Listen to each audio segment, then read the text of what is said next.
It's not clear who first decided to paint the interior of the statue, but the job was done thoroughly in 1911 with a layer of black coal tar.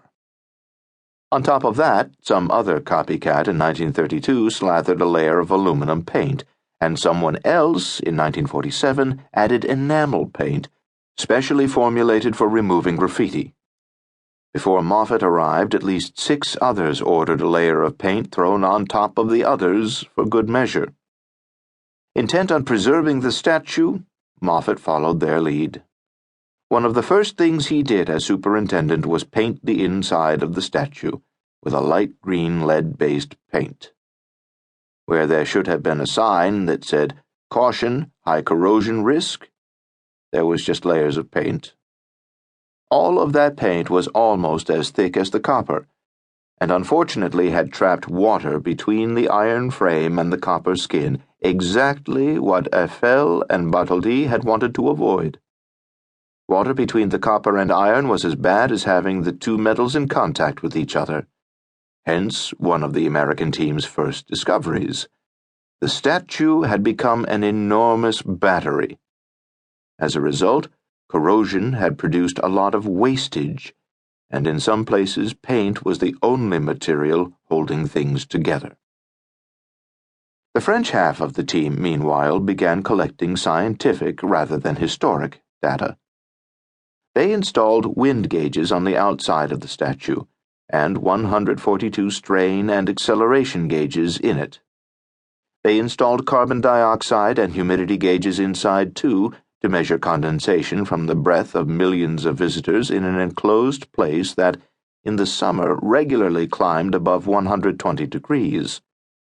They X-rayed the frame to check for cracks, and at SATIM, the Technical Center for the Mechanical Industry in Senlis, France, they ran fatigue and impact tests on samples of the puddled iron frame to see how cracks formed and propagated and how the metal reacted to dynamic stresses caused by wind. They used ultrasonic calipers to measure the thickness of the copper skin and photographed every one of the 300 copper plates. By December 1981, the French-American Committee for the Restoration of the Statue of Liberty had produced a preliminary diagnosis report confirming Moffat's suspicions that the statue was not, as Denver had declared, basically sound. On July 14, 1983, the French-American Committee published a 36-page magazine-like report offering 4 restoration proposals. The proposals varied only in the extent to which they would improve accessibility and conditions for visitors, stairs, elevators, resting platforms. Otherwise, the proposals included the same amount of structural repair, to assure the integrity of the structure and avoid additional electrolysis, by which they meant corrosion, for the foreseeable future. Everywhere engineers had looked, in every part of the statue they found corrosion, or a contributor to it. Only the exterior of the copper skin had withstood corrosion and been deemed normal, rivet holes and other damage notwithstanding. Once the iron frame had begun to rust, the degradation spiraled out of control.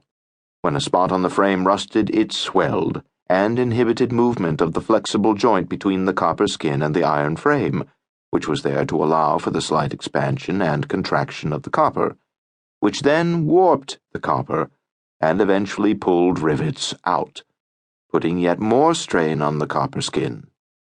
It was called jacking, and it was like a chain reaction. More popped rivets meant more water getting in, especially because of the pressure difference between the inside and the outside of the statue.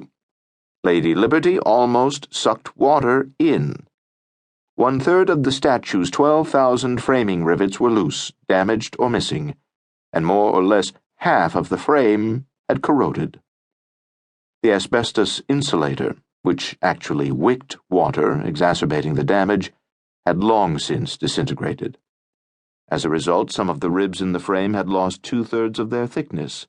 The lattice girders below the statue's robe and feet were